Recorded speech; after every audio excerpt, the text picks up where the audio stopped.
El domingo previo a la crucifixión, durante la entrada de Jesús a Jerusalén, vemos a toda una multitud entusiasmada. Se calcula que deben haber sido alrededor de unos 150,000 personas. Toda esta multitud está aclamando a Jesús, vitoreándolo como el enviado de Dios. Sin embargo, como todas sabemos, unos cuantos días después, frente a la cruz, en medio del terremoto y la oscuridad, solo vemos a María, su mamá, a su tía y a los dos discípulos que más lo amaban, María Magdalena y Juan. 3 mujeres y un hombre. ¿Dónde quedaron los otros 149,990 y tantos del domingo? Mateo dice que muchas mujeres veían a lo lejos. Marcos se atreve por primera vez en todo su evangelio a decir que a Jesús lo seguían mujeres. Nunca antes este relator del evangelio las mencionó. ¿Por qué negarlas antes? ¿Por qué borrarlas? ¿Por qué ignorarlas y hacer creer a sus lectores que las mujeres simplemente no formaban parte de este equipo cercano de Jesús? Pero una vez, frente a la cruz, el séquito de mujeres que amaba a Jesús demostró su valor, un valor que los hombres no tuvieron. Estaban ahí sin miedo a perderlo todo, a ser juzgadas como sus seguidoras y por tanto aquellas que representaban el riesgo que iban a diseminar todas esas enseñanzas que tanto aborrecían los religiosos. Solo 3 mujeres que se mencionan en los evangelios estaban al pie de la cruz. Y cabe la pregunta, si cuando Lucas dice que los amigos íntimos de Jesús estaban cerca, ¿acaso se refería a estas 3 mujeres y a Juan? Y quisiera hacerte reflexionar un poco en otra pregunta. ¿Ocuparíamos tú y yo un lugar frente a la cruz hoy? Seguir al maestro no solo era cuestión de seguir sus ideas, como hoy podríamos entenderlo, o manifestar agrado con un like a sus publicaciones en las redes. Seguir al maestro era traer la mochila a cuestas por todos los pueblos y aldeas de Palestina, escuchar sus enseñanzas y ayudarlo en la tarea de predicar, a anunciar el evangelio. Y las mujeres también lo hacían, aunque la tradición siempre hable solo de los 12 apóstoles.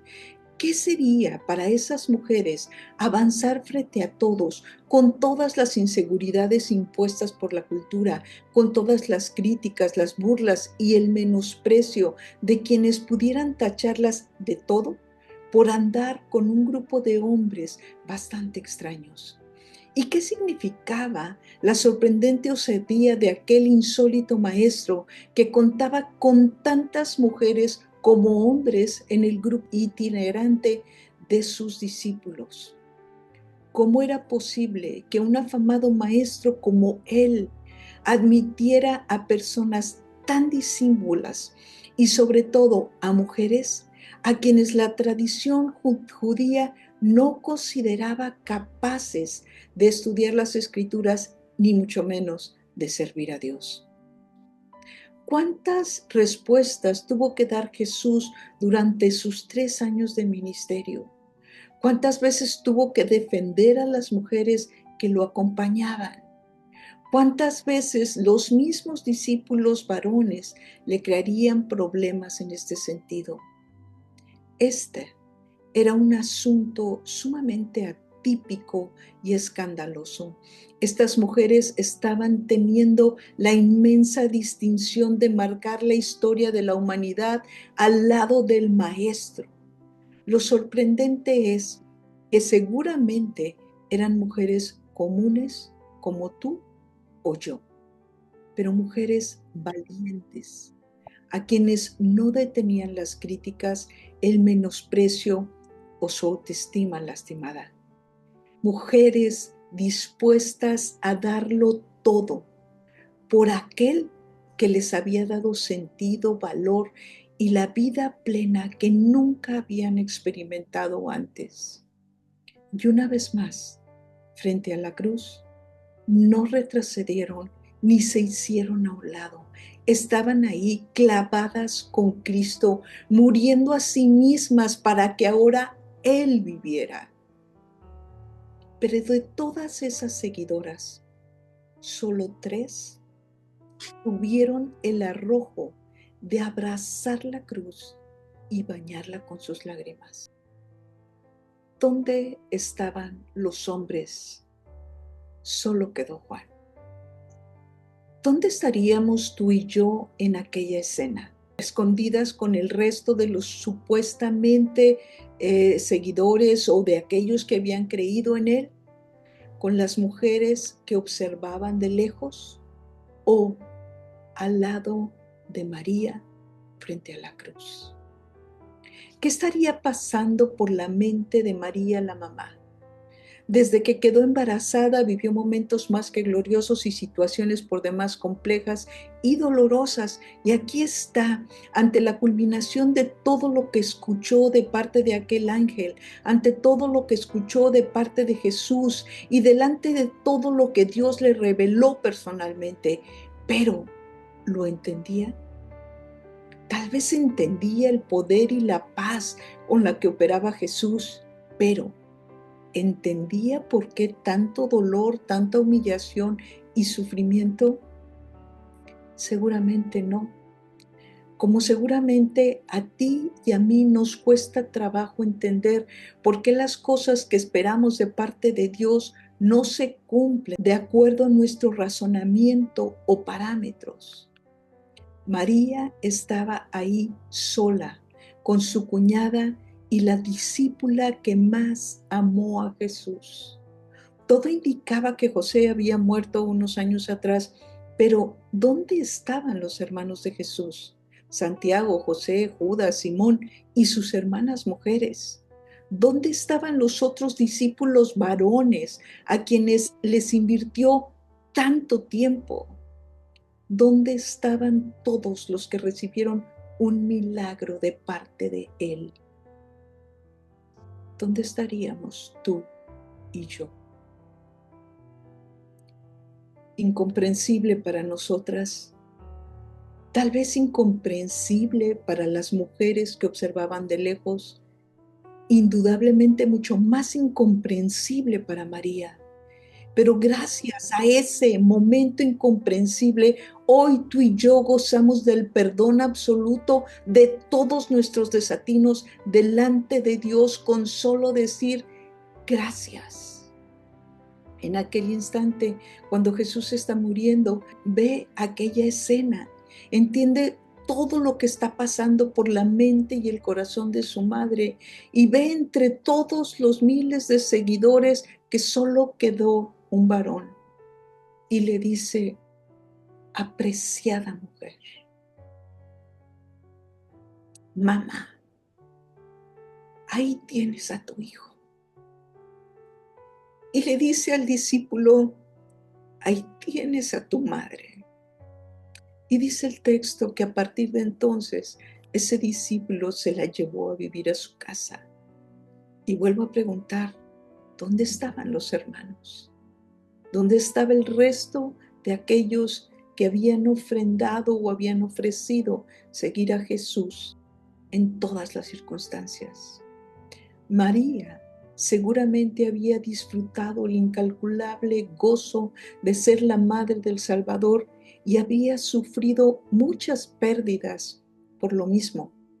La pérdida del honor cuando resultó embarazada, la pérdida de su familia paterna en el proceso, la pérdida de muchas amistades a partir del ministerio de Jesús y la ausencia de sus propios hijos. Pero aquí Jesús está haciendo un antes y un después, dándole una nueva familia, un nuevo hijo que la amaba, un nuevo hogar, una nueva vida. Y quisiera preguntarte, ¿qué perdiste tú al decirle sí al Espíritu Santo cuando te anunció a Jesús? ¿Qué es lo que te resulta incomprensible ante lo que esperabas y lo que ves? La muerte de tus propios proyectos, ante la muerte de Cristo para tu vida, siempre traerá una resurrección gloriosa y mucho más grande al abrazarlo. Jesús le dijo: mamá, apreciada mujer, ahí tienes a tu hijo. Discípulo, ahí tienes a tu madre. Este es un mensaje de esperanza para aquellas personas que, igual que aquellas 3 mujeres frente a la cruz, han sufrido toda clase de pérdidas, para quienes han sido rechazadas por su propia familia, para quienes han experimentado la gloria de Dios y el sufrimiento de ver morir lo que más amaban. También quiero pensar que este es un mensaje especial para los varones. Este es un tiempo para enfrentar las circunstancias. Hombres, este es un tiempo para permanecer al frente. Es un tiempo para plantarse firmes ante la oscuridad y el terremoto social que vivimos. No hay forma de esconderse ante lo que sucede, ignorar el momento crucialmente histórico en el que estamos y luego pretender ser privilegiados. Varones, es tiempo de proteger a las mujeres a su lado. Mujeres, es tiempo de definirnos dónde queremos estar ante el incomprensible momento de morir a nosotras mismas para que Cristo viva. Es hermoso lo que el Padre ha puesto hoy delante de la mesa a través del profeta Edna. Y yo te quiero compartir, muchas veces la feminidad en este ser relegada, en este ser minimizada, se entiende muy poco del papel tan importante a nivel social. Y quiero hablarte desde la perspectiva de la biología, de la bioquímica humana, de toda esta mezcla de hormonas internas que entreteje justamente las sociedades. Muchas mujeres han sido relegadas justo por este tema de feminidad, donde son nuestras hormonas las que terminan siendo como arrinconadas. Y me encanta verlo desde esta perspectiva bíblica, porque cuando el Señor viene por rescate de la feminidad, nos rescata como vasija, nos rescata como esas precursoras de la vida. Y a los pies de la cruz vemos madres, hijas, hermanas, que se adolecían en su propia carne por lo que estaban perdiendo en ese madero.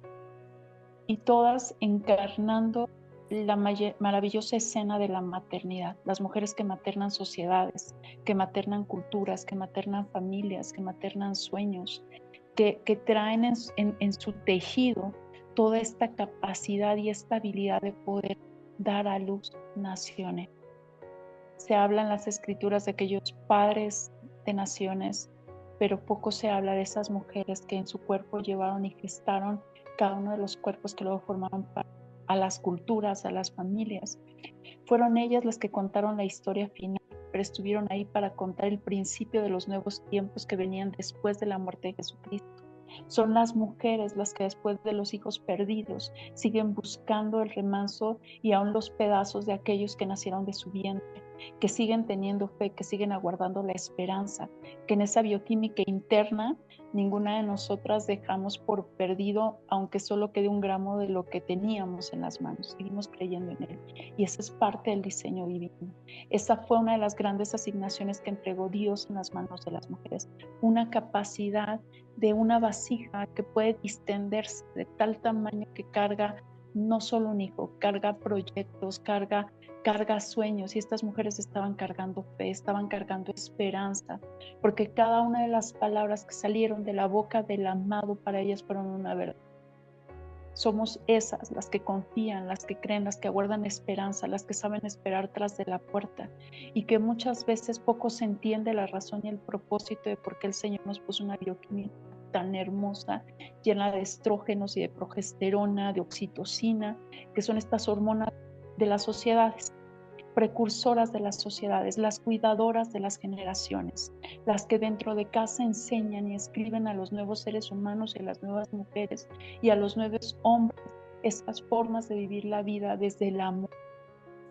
Toda la alquimia femenina ahí guardada, reservada y esperando ese cuerpo que iban a preparar, que iban a alistar para el siguiente paso. ¿Cuántas de nosotros hemos alistado hijos, familias, iglesias para el siguiente tiempo? Porque nosotros el Señor aguardó una sabiduría del entendimiento, porque hay una intuición espiritual interna que es una intuición preservadora, que le da continuidad a las historias. El tiempo de Yeshua, de Jesús, no iba a terminar en la cruz, ellas lo sabían. Mientras una multitud de varones estaba escapando por su propia vida, las mujeres seguían preservando una familia que había estado escrita en lo espiritual, la familia del Padre Celestial, aquellas que aguardaban el tiempo de la gestación, con dolores de parto. ¿Quiénes de nosotras, aun cuando no hemos parido hijos biológicos, entendemos lo que representa un dolor tan profundo, pero tan necesario para dar a luz cosas que son vivas, un tejido vivo? Ellas estaban aguardando los dolores de parto, entendían todos los códigos en toda esa naturaleza femenina hermosa, recordaban cada una de las palabras con las que cuando se encontraron con él mientras estaban siendo apedreadas, cuando se encontraron con él mientras estaban pasando las peores circunstancias de su vida, y fue él quien aguardó la esperanza en ella. Hay un diseño divino transcrito en todos nuestros códigos celulares, en nuestra bioquímica. A veces la actualidad nos sigue reprimiendo, haciéndonos creer que lo femenino es el gran castigo, mientras que el Padre Celestial guardó el secreto de la preservación de las generaciones justamente en el corazón y en ese hueco maravilloso de ser esa vasija femenina. Cuando femenino se encuentra a los pies de la cruz, ninguna de ellas está pensando en comer, ninguna de ellas está pensando en descansar, ninguna de ellas está pensando en no creer o en irse a esconder. Mujeres que construyen y que edifican con sus manos y que le dan lo tangible a toda esa fe que a veces es tan imperceptible para el resto, pero que con sus manos la construyen para que sea visible, para que se haga un hogar donde muchos habiten. A mí se me hace maravilloso, algo que he podido ver a través de la experiencia y el acompañamiento con muchas mujeres, es que lo más similar a la espera de una redención, a la espera de una salvación y al gozo de haberlo recibido, es el de aquella mujer que ha esperado por tanto tiempo conocer los ojos de aquello que ella ama y que ha sido formado en su vientre, y que a través del dolor es una transición para un nuevo tiempo, la transición de la nueva vida, la transición de un despertarte como parte de algo mucho más grande de lo que eras tú solo. Cuando el Padre Celestial transcribe la historia de su pueblo a través de la cruz del Calvario, entendemos que lo que les estaba haciendo era una familia, su amada, su iglesia, que iba a entender el proceso de dolor que conllevaba la muerte y la crucifixión. Iba a tener claro entendimiento del deleite y del gozo postrero que venía con la resurrección, un nuevo alumbramiento, un cuerpo glorificado, una espera que había valido totalmente la pena, un mensaje que decir. ¿Cuántas de nosotras no corremos a decirle a todos: mi hijo es nacido y está vivo? Mujeres primeras evangelistas que corrieron a anunciarle a los varones que él estaba vivo. Había algo vivo que había sido sumergido en la oscuridad por 3 días para finalmente que esa semilla muriendo pudiera dar luz y gran cosecha. Ellas lo entendían, conocían el lenguaje, conocían las sensaciones, conocían cada una de las cosas que estaban ocurriendo en ese tiempo y que las referían a lo encarnado en ellas, a lo que habían experimentado y habían expresado de tantas formas. ¿Cuántas cosas en tu vida, mujer, han tenido que pasar por el proceso de dolor para ser dadas a luz? ¿Cuántas cosas te han tenido al pie de la cruz en espera de que sea el día y la hora del pavo que Dios ha dicho a través de su palabra que va a ocurrir para ti y para todas nosotras? ¿Cuántas de nosotros estamos dispuestas a defender esa investidura con la que Él nos calzó, nos vistió y nos coronó desde el momento en que miró nuestros ojos y se atravesó con nosotros para decirnos: eres a través de quien quiero formar todo lo que viene después? Eres tú a través de quien quiero escribir una historia, las historias de muchas otras mujeres, las historias de muchas familias, las historias de muchas congregaciones que van a entender el mensaje porque hay algo encarnado que tú entiendes en toda esa bioquímica perfecta que diseña. Somos reflejo de su perfección para que haciéndonos uno pudiéramos entender el plan maestro que desde el principio de los tiempos Él creó. Y que cada uno desde su lugar, cada uno ejerciendo esa bioquímica maravillosa, somos preservadores de los códigos del diseño divino que se crearon desde el origen, desde los primeros tiempos, y que a través de Jesucristo y la sangre derramada le dio un nuevo lenguaje, lo posicionó en el lugar correcto, ya no más perdido. Ahora regresando a ese lugar de completa perfección, retornando al corazón del Padre. Pensar en la Pascua, pensar en estos días en los que el significado de la palabra es tan sencillo y tan profundo al mismo tiempo, pasar del otro lado. Pascua, pasar del otro lado. Israel pasó de la esclavitud a la libertad, igual que nosotras cuando nos encontramos con el Mesías. Un camino que representó dolor y pérdida, pero que finalmente dio a luz al más grande alumbramiento para nosotras. Nacimos junto con él, porque cuando el hijo nace, la madre nace junto con él. La feminidad redimida nació junto con él en su resurrección. La feminidad rescatada, direccionada, dirigida por él, que sigue en marcha estableciendo comunidades, familias. Nacimos a través de ese canal que representaba dolor para ambos. El reino estaba sufriendo por empujar el alumbramiento de la resurrección. La iglesia estaba gimiendo a los pies de la cruz por el gran alumbramiento de la resurrección. Nunca tu dolor ha sido sola. Hay todo un plano divino que puja contigo para dar a luz esos grandes sueños entretejidos por la mano de tu Dios, esos grandes proyectos, esa familia que de pronto ha sido pujada para que nazca completa y redimida. Tu propia feminidad es algo que probablemente con dolores de parto sigues clamando a su existencia completa, no a medias ni en partes, ni otorgada por sistemas sociales o por personas que le dan el significado que quieren, sino por un Dios que le ha dado un significado completo, pleno, y que le ha dado el peso suficiente para que hoy día estemos aquí, nacidas de nuevo junto con Él, muertas con Él y resucitadas esperándolo todavía para su segunda venida. Qué gloriosas palabras, como siempre. Muchísimas gracias. Y bueno, qué privilegio ser mujeres, ¿a poco no? Cada vez que nos adentramos a la palabra desde la perspectiva de notar el papel de la mujer en la palabra es un privilegio enorme, es un orgullo, y aunque a lo mejor Satanás se ha empeñado desde el Génesis en tratar de humillarnos, de hacernos menos, cada vez vemos que Dios se ha empeñado en levantarnos, en abrazarnos, en llamarnos su novia, su niña, su amada. Y algo muy hermoso que a mí me gustaría enfocarnos también es en ver a Jesús como ese novio amado.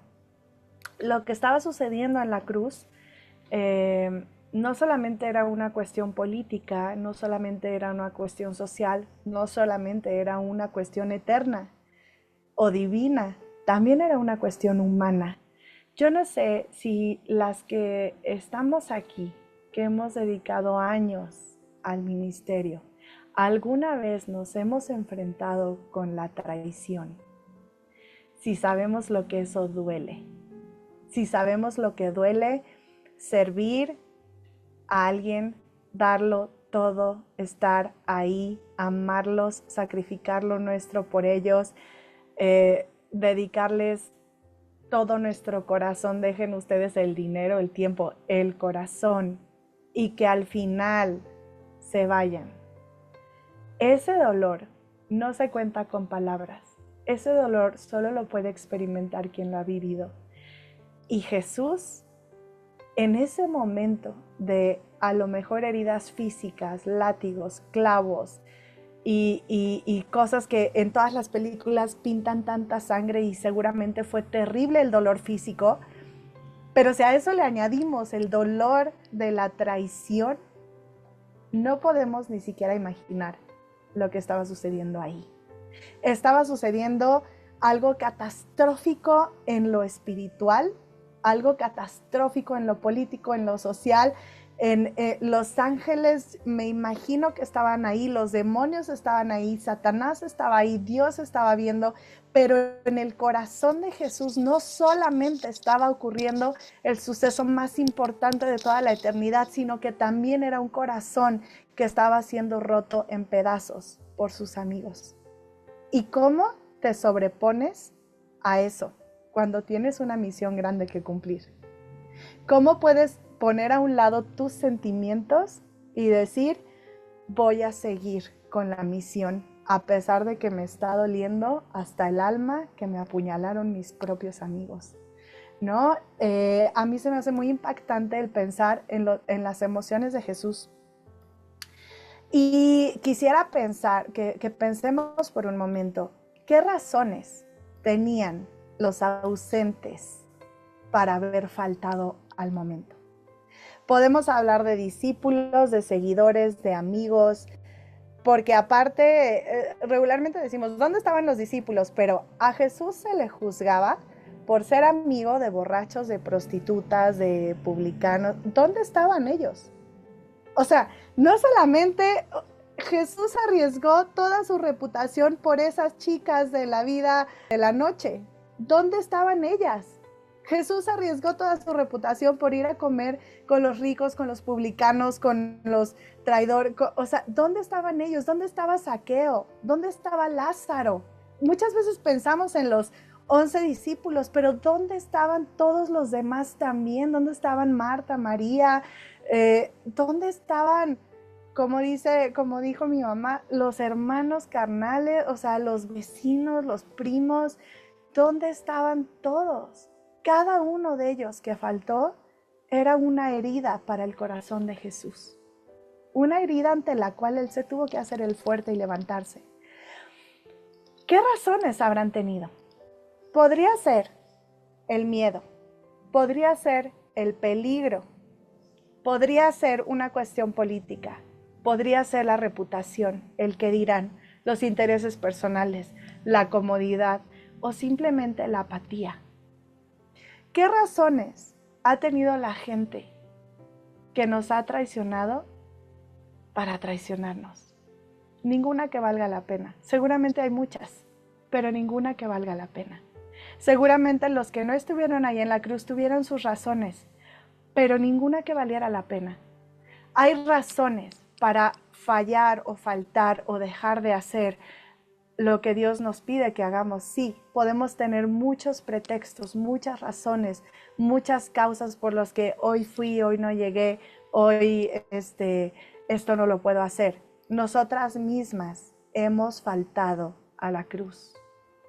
Nosotras mismas hemos sido cada una de esas a las que Dios ayudó y no estuvimos ahí por 8,500 razones justificables. Pero lo que a mí me gustaría que hoy nos enfocáramos es en qué siente Jesús, el corazón de Jesús. Tal vez todos los que no estuvieron ahí tenían una razón válida. Y algo muy importante es, ¿qué diferencia hubiera habido si ellos hubieran estado ahí? ¿En qué hubiera cambiado la historia si hubieran llegado todos? No sé, 300 o 3,000 o 30,000. ¿Qué diferencia hubiera habido al día de hoy 2020? Ninguna. ¿Qué diferencia hubiera habido en el abismo? Ninguna. ¿Qué diferencia hubiera habido en el infierno, con las llaves de la muerte, o en el cielo, con los ángeles, o en la humanidad, o en la salvación? ¿Qué diferencia hubiera habido si ellos hubieran llegado? Ninguna. Entonces, en la lógica del ausente, puede ser que no afectaba si iban o no iban. Lo que iba a pasar, iba a pasar. Y Jesús sabía que lo amaban. Pero la única diferencia que pudo hacer su ausencia estaba en los sentimientos de Jesús. Y cuando nosotras dejamos de hacer lo que Dios nos pide, o cuando dejamos de asistir, cuando Él nos llama, y a lo mejor tenemos muchas razones para decir, pero ¿qué diferencia hace? Pero no es necesario que yo esté, pero no es necesario que yo ore un minuto más, no es necesario que yo ayune, no es necesario que yo diga o haga, no es necesario que organice, no es necesario que vuelva a intentar las cosas, no es necesario que vuelva a sembrar. ¿Qué diferencia va a hacer? Y ¿sabes algo? Tal vez no va a hacer ninguna diferencia. Tal vez el mundo va a seguir su curso y tal vez todas las cosas van a salir igual, pero hay una diferencia en el corazón de Jesús. Cuando tú estás y cuando no estás, cuando estamos o cuando no estamos. ¿Qué razones habrán tenido María Magdalena y Juan para haberlo arriesgado todavía más todo lo que tenían y todo lo que eran e ir a esa cruz? Arriesgaron su vida porque en el momento los pudieron haber agarrado a ellos, o el resto del pueblo los pudo haber apedreado, o simplemente cualquier cosa. O ellos realmente arriesgaron todo. ¿Por qué? Por demostrarle a Jesús que estaban ahí hasta las últimas consecuencias. Y ¿sabes algo? A veces no va a haber mucha lógica o mucha necesidad en lo que nosotros hacemos o dejamos de hacer. A lo mejor a veces vamos a decir, es que no es de vida o muerte, es que no pasa nada si no voy. Pero hay un corazón que estamos marcando. Hay un corazón que está sintiendo o no nuestra presencia o nuestra ausencia. Hay un corazón que está latiendo y que está esperándonos. Cada vez que Dios nos llama para orar y no vamos, hay un corazón que se rompe. Cada vez que Dios nos llama a actuar y no actuamos, hay un corazón que se rompe. Muchas veces dirigimos nuestro ministerio en las almas y el mundo se está perdiendo y vamos a rescatar aunque sea uno. Y sabes, está muy bien que pensemos en los seres humanos y está muy bien que nos apasione o no nos apasione. O sea, cada quien tenemos nuestras formas de actuar, de servir. Pero lo primero en lo que debemos pensar al servir, al asistir, al hacer, al obedecer, al organizar, al convocar, es el corazón de aquel al cual adoramos. Y si así midiéramos nuestra vida, cada vez que damos un paso, pensando no solamente en las repercusiones humanas, sociales, terrenales, visibles, espirituales o eternas, sino simplemente pensando en el corazón de aquel que nos llama, haríamos cosas muy diferentes. Y no es por ganar su corazón, porque su corazón ya lo tenemos. Es por corresponder a su corazón. Efesios 4:30 dice: no contristéis al Espíritu Santo de Dios, con el cual fueron sellados para el día de la redención. Y en otro pasaje no sabemos de memoria que dice: sobre toda cosa guardada, guarda tu corazón. Y muchas veces enfocamos mucho este cuidado del alma, este cuidado de nosotros, de voy a guardar mi corazón, no lo tal. Pero ¿qué tanto estamos cuidando o guardando el corazón de Dios? ¿Qué tanto estamos girando alrededor de lo que Jesús siente? A veces obedecemos la palabra porque es lo correcto o no es lo correcto, porque es lo que nos enseñaron o es lo que no nos enseñaron, porque esto debo hacer o esto no debo hacer, porque obedezco o no obedezco. A veces hasta porque si soy fiel en lo poco, Dios me va a poner en lo mucho. ¿Sabes? Esa no es la razón para obedecer. La razón para obedecer es que hay alguien que siente, hay alguien que nos está mirando, hay alguien que nos está esperando. Y esa es la única razón que debe movernos. No son las almas, es el Salvador de las almas. No es el mundo, es el creador del mundo. No es el ministerio, es el que nos llamó al ministerio. No podemos levantarnos simplemente porque, tengo que ser buena líder, buena pastora, buena adoradora. No, es aquel que nos está esperando en el cielo, en el trono, aquel que está contando nuestros latidos, nuestros pasos. Es su corazón el que debe ser el motor por el cual nosotros nos movemos. Así que cuando pensemos en la cruz y en todos aquellos que no aparecieron, pensemos en una nueva óptica. Yo quiero estar ahí siempre, aunque piense que no hace la diferencia a los ojos de los demás. Aunque nadie me lo vaya a agradecer, aunque nadie me va a hacer un monumento, aunque nadie me va a dar las gracias, aunque nadie me va a decir que lo hice bien, aunque nadie a lo mejor va a estar ahí conmigo. Pero yo al que no quiero fallarle es a mi amado. Cuando nosotros nos vemos como esa novia, entonces podríamos ver este pasaje y decir, ¿dónde estaban los demás? No sé, pero la novia de Jesús estaba ahí. Y eso consoló su corazón para poder haber atravesado todo lo que él atravesó. Y eso le dio a él la entereza, la valentía sobrenatural y divina para haber dicho, a pesar de todo, el amor es más fuerte. Que nuestro ministerio sea movido por ese amor para el corazón de Dios. Que nuestro ministerio gire alrededor del corazón de Dios, que nuestra obediencia, nuestra santidad, nuestra lectura de la palabra, nuestro crecimiento espiritual, nuestra influencia en el mundo o ante la gente, lo que hacemos por los demás, gire, no en los seres humanos como primer lugar, sino en el corazón de Dios como primer lugar. Y no es que no nos importen los humanos, claro que nos importan, pero el primero que nos debe de importar es nuestro novio. Somos la novia de Jesús. Así que bueno, con esto en mente, me gustaría que pensáramos, ¿qué situaciones se te ocurren donde la gente a veces no considera los sentimientos de Jesús? ¿Qué situaciones se te ocurren en la iglesia, en el ministerio, en el mundo cristiano? A lo mejor en la iglesia en general o en tu propia iglesia, incluso en tu familia. ¿Qué situaciones se te ocurren donde la gente no considera los sentimientos de Jesús?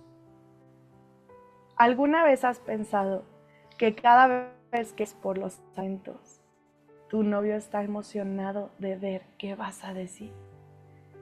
Y a veces oramos así como de que, para que no se enfríe el pollo, ya hay que orar, ¿no? O sea, cosas así que nos vamos de verdad desligando del corazón de nuestro amado. Pero cada cosa, cada pequeña acción gira alrededor de aquel que nos ama y de aquel al que amamos. Vivamos nuestras vidas considerando primero lo que Él siente y luego cómo Él responderá en cuanto a bendecirnos o algo, porque podemos estar a veces muy espirituales, muy haciéndolo todo, pero pensando, Dios, si yo lo busco, Él me va a proveer. Si yo busco primero el reino de Dios, todo lo demás vendrá por añadidura. Si yo ayuno, Él va a hacer. Y entonces a veces nos acercamos a Dios en una relación de conveniencia y no de amor. Lo único que importa es lo que Él siente, que Él se sienta amado, que Él se sienta correspondido, que Él se sienta valorado, que Él se sienta digno, que Él se sienta que entendemos que existe y que está presente para nosotros. Amén.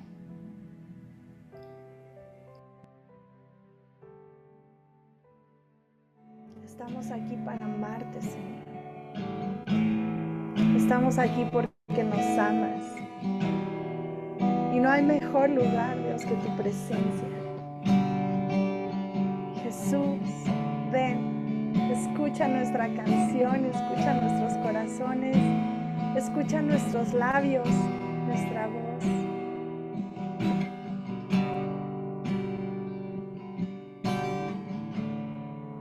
Cuando pienso en tu cruz y en todo lo que has dado, tu sangre por mí, por llevar mi pecado. Cuando pienso en tu mano, hasta aquí hemos llegado, en tu fidelidad.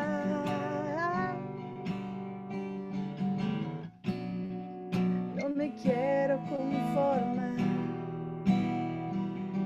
no, he probado, quiero más. Oh, quiero enamorarme más de ti.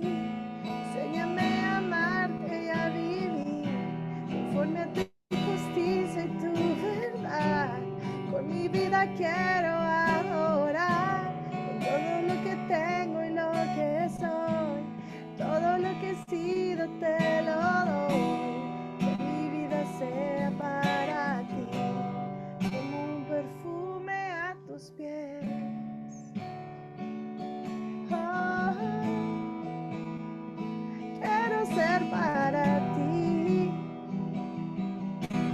un aroma que te agrade. Oh, Jesús, por eso estoy aquí. Vengo a abrazarte. Cuando pienso en tu cruz y en todo eso que tú has dado, tu sangre por mí, por llevar mi pecado. Cuando pienso en tu mano, y hasta aquí hemos llegado, por tu fidelidad. Oh, no me quiero conformar. Oh, he probado, quiero más. Quiero más, no me quiero conformar. Quiero más de ti. He probado.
venimos ante ti para entregarte lo más profundo de nuestro ser otra vez.